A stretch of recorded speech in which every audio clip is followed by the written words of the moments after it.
બોર્ડની એક્ઝામને 2.5 મહિના જ બાકી છે. તમારી પાસે હોય ને એટલું જોર લગાવી દેજો બેટા. એનું રીઝન તમને કહું કે એકવાર બોર્ડની એક્ઝામ આવી ગઈ અને પછી રિઝલ્ટ જે છે એ રિઝલ્ટ તમારા હાથમાં નથી. તમારા હાથમાં શું છે? તમારા હાથમાં છે 2.5 મહિના જેમાં તમારે મહેનત કરવાની છે. ઘણા બધા સ્ટુડન્ટ શું કરે છે, આ 2.5 મહિના મહેનત કરતા નથી અને પછી રિઝલ્ટ આવે ને ત્યારે એ ટેન્શન કરે છે. અરે યાર પ્લીઝ ભગવાન મને સારું રિઝલ્ટ આપી દેજો. નેવર. રિઝલ્ટ ભગવાનના હાથમાં છે, મહેનત આપણા હાથમાં છે. તો આપણા હાથમાં જે હોય ને એની પર ફોકસ કરીએ. પાછળથી જો કાશ વર્ડ બોલવાનો આવ્યો કે યાર શિટ, મેં પહેલા મહેનત કરી હોત તો મારું આ રિઝલ્ટ ના હોત. તમારા દિલ પર હાથ મૂકીને તમે પોતાની જાતને ક્વેશ્ચન પૂછજો કે તમે લોકો કેટલું દિલથી મહેનત કરી રહ્યા છો અને કેટલું ક્વોલિટી મહેનત કરી રહ્યા છો. સ્ટડી કરતી વખતે જોડે મોબાઈલ સાથમાં છે કે નહીં?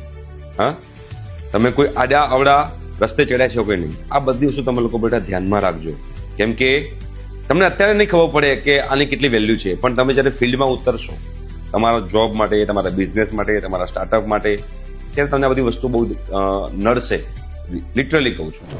તો આ 2.5 મહિના હવે જેટલું હોય ને જોર મારી લો, ભૂકા બોલાવી દો અને એકદમ કડક રિઝલ્ટ લાવો તો આગળ તમને બહુ જ એની હેલ્પ થશે.